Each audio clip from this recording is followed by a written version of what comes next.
Friends, I am going to tell you today how to download AutoCAD software into our mobile phone.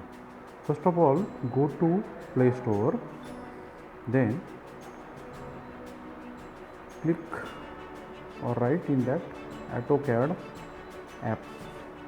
Okay, please see carefully this icon of Autodesk company, and it is of 119 MB. Then click on install. Okay,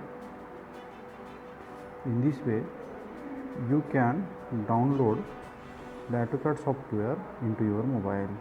After completing the installation process, next thing that is very important, that is you have to register or create, you have to click on the create a new account.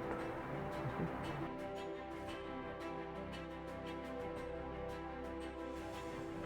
Then click on open button. Okay, then you have to click on this create an account. Click on first name, last name, your email address, confirm email address, then password.